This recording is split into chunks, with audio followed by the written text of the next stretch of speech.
2017 में हमारी समाजवादी पार्टी की सरकार बनी थी तो वह रोड बहुत जर्जर था और माननीय कैलाश यादव जी मंत्री थे।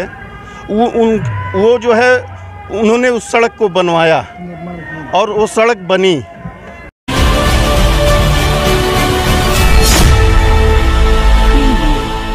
दोस्तों, लगातार मैं दिखा रहा हूँ आपको मर्दा से जो पूर्वांचल एक्सप्रेसवे बना हुआ है, वहाँ पे माननीय अखिलेश यादव जी आ रहे हैं। वहाँ पे सबके उनके सम्मान में लगातार लोग अलग अलग तरीक़ों से अलग अलग अपने आप को सजा करके आने का काम किए हैं। लेकिन एक ऐसी जीप जो सन 72 की बताई जा रही है और उसके बाद इस जीप को इस तरह से जो कि सपा वाले रंग से रंग दिया गया है, पोस्टर चिपका कर इस तरह से कर दिया गया है जैसे लग रहा है कि यह गाड़ी वही विजय यात्रा वाली गाड़ी है जिस विजय यात्रा वाली गाड़ी से माननीय अखिलेश यादव जी आने की पूरी जोर शोर से तैयारी कर रहे हैं। लगातार हम आपको दिखाने की कोशिश कर रहा हूं। इसके बाद आइए, हमारे साथ मौजूद है पूर्व मंत्री रहे हैं जो कि सपा कार्यकर्ता, सपा की सरकार में जो कि पूर्व मंत्री रहे हैं। सर से जानेंगे कि इस बार जो है किसकी सरकार बनने की तैयारी है और इस बार अखिलेश यादव जी के बारे में कौन कौन से मुद्दे लेकर के आए। सर, आपका स्वागत है। देखिए, सबसे पहले तो मैं आपको एक बात बता दूं कि ये परिवर्तन की बयार चल रही है और परिवर्तन 2022 में निश्चित है और उसका मुख्य कारण ये है कि जोगी जी ने 5 साल में कोई काम किया नहीं। सिर्फ हमारी सरकार जो माननीय अखिलेश यादव जी की सरकार थी, उस सरकार में जो हम लोगों ने काम शुरू किया था उसका ये पूरे 5 साल तक फीता काटते रहे। इन्होंने कोई नया काम नहीं किया। जिस एक्सप्रेसवे पे आज हम लोग खड़ा हैं और माननीय हमारे नेता, महबूब नेता माननीय अखिलेश यादव जी आ रहे हैं, यह उनका दिया हुआ है और उनके ज़माने में यह एक्सप्रेसवे बनना तैयार शुरू हो गया था।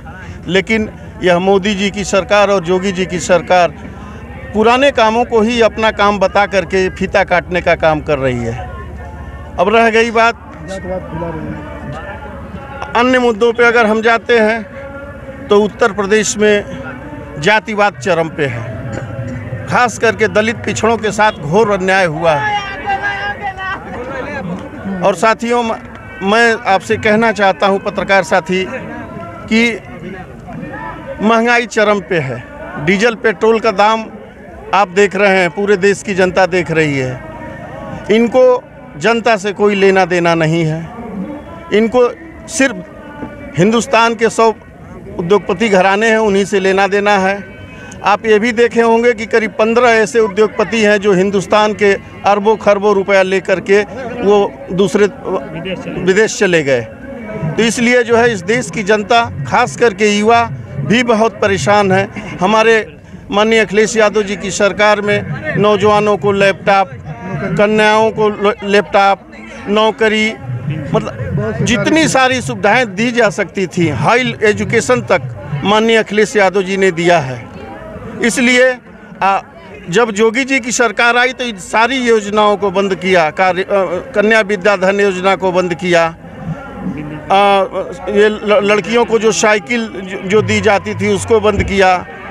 खास करके बैकवर्ड और दलित क्लास के लोगों का जो छात्रवृत्ति मिलती थी हाई एजुकेशन तक के लिए, वो सारा चीज़ बंद कर दिया। और उतना ही नहीं, जोगी सरकार में सबसे ज़्यादा थाना के अंदर जो है गरीबों, दलितों, पिछड़ों से ज़बरदस्त वसूलियाँ हुई हैं। बिना किसी कारण वसूली हुई है। निर्दोष लोगों की हत्या हुई है। और इस उत्तर प्रदेश की जनता, नौजवान, युवा अब जान चुके हैं कि जोगी और मोदी सिर्फ इस देश में झूठ फैला करके, लोगों को भ्रम में डाल करके, हिंदू मुस्लिम करके, भारत पाकिस्तान दिखा करके, सिर्फ धोखा दे करके वोट लेते रहे हैं और लेना चाहते हैं। तो अब यह जनता उनके साथ जाने वाली नहीं है। और उत्तर प्रदेश में 2022 में माननीय अखिलेश यादव जी की पूर्ण बहुमत की सरकार बनने जा रही है। श्रीमान जी, आपसे एक सवाल है कि आप राज्य मंत्री रहे हैं पूर्व राज्य मंत्री सपा सरकार में, जबकि अगर जंगीपुर विधानसभा की बात करें, जंगीपुर विधानसभा से डॉक्टर वीरेंद्र यादव जी जो है, वीरेंद्र सिंह यादव जी जो है कि इस समय विधायक हैं, जबकि वहाँ से रास्ता जाता है एक लावा की तरफ। जबकि अगर देखा जाए तो लोगों का, जनता का सवाल ये होता है कि माननीय महोदय की अगर बात ही की जा रही है तो पूर्वांचल एक्सप्रेसवे के बारे में तो सभी लोग सोच लेते हैं चले भैया पूर्वांचल एक्सप्रेसवे बन गया, तो क्या कभी वह रास्ता भी बनेगा जिस रास्ते पर लोग लगातार आए दिन कई ऐसी घटनाएं होती जा रही हैं? जब 2017 में हमारी समाजवादी पार्टी की सरकार बनी थी तो वह रोड बहुत जर्जर था और माननीय कैलाश यादव जी मंत्री थे, वो जो है उन्होंने उस सड़क को बनवाया और वो सड़क बनी।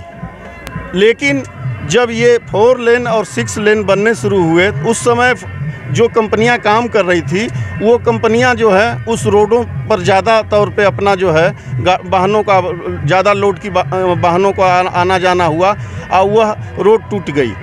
वह भाजपा सरकार में वो काम जो है वो रोड टूटी है, लेकिन भाजपा सरकार ने उस पर गड्ढा जो मुक्ति की बात करते थे, गड्ढा मुक्ति भी नहीं करा पाए और 3 बार, एक बार 2200 करोड़, एक बार 1700 करोड़, एक बार 1400 करोड़, 3 बार इन्होंने गड्ढा मुक्ति के नाम पर जो है उत्तर प्रदेश में ऐलान किया कि हम गड्ढा मुक्त करेंगे, लेकिन यह सरकार उत्तर प्रदेश में कहीं गड्ढा मुक्त भी नहीं कर पाई। जबकि सर ये जानना चाहते हैं हम आपसे कि जो विधायक बने हैं, अगर जनता का सवाल, जनता नहीं जानती है कि मतलब कि विधायक बने हैं तो हमारा काम कर पाएंगे कि नहीं कर पाएंगे, क्योंकि उनको ये पता था कि हमारे क्षेत्र के विधायक बने हैं तो उस समय पता चला था कि माननीय डॉक्टर वीरेंद्र यादव जी जो कि वहाँ पे बैठ के धरना प्रदर्शन भी दिए थे। ये धरना प्रदर्शन किस प्रकार था, क्या ऐसा धरना प्रदर्शन विधायक ने इसलिए दिया था कि विधायक की बात जो है सरकार नहीं सुन रही है। विधायक ने कई बार पत्र, डॉक्टर वीरेंद्र ने कई बार पत्र सरकार को लिखा, यहाँ के डीएम को पत्र लिखा कि इस सड़क को जो है जर्जर हो चुकी है और पीएनसी कंपनी को इस सड़क को मरम्मत कराने की बात है, वह कंपनी को जो है सड़क आकर मरम्मत कराना चाहिए। लेकिन यहाँ के प्रशासन ने और सरकार ने जो है उस कंपनी से नहीं कहा कि उस सड़क को मरम्मत कराएं। विधायक के तरफ से पूरा प्रयास किया गया लेकिन सरकार ने कोई बात जो है नहीं सुनी। क्या लगता है कि सपा सरकार अगर आती है तो उस रोड पर निर्माण किया, उस रोड का निर्माण कराया जाए? समाजवादी पार्टी की सरकार बनते ही सिर्फ जंगीपुर ही नहीं, पूरे उत्तर प्रदेश की कोई ऐसी सड़कें नहीं बचेंगी 1 साल के अंदर जो गड्ढा मुक्त न बन जाए और खूबसूरत सड़कें न बन जाए। उत्तर प्रदेश की बढ़िया हो जाएगी। अच्छा। हाँ, जब वो सरकार आएगी तब। दोस्तों हमारी बातचीत हो रही मंत्री जी से जो कि पूर्व मंत्री रहे हैं सपा के सरकार में। उनका कहना है कि अगर हमारी सरकार नहीं होती है, किसी दूसरे की सरकार में अगर हम काम करने की पूरी कोशिश करते हैं मगर कोई भी सरकार काम करने नहीं देती है, ना ही हमारी बात मानती है। तो इस समय हम मौजूद थे पूर्वांचल एक्सप्रेसवे पर। आपकी बार पूरा जनता मूड बना ली है, श्री डिम्पल भाभी जी को सीएम बनाएगी और भैया अखिलेश जी को पीएम बनाएगी और उत्तर प्रदेश नहीं पूरा भारत का मैं बता रहा हूँ विकास होगा और जरूर होगा। समाजवादी का दावा है, सिंघम भी रही।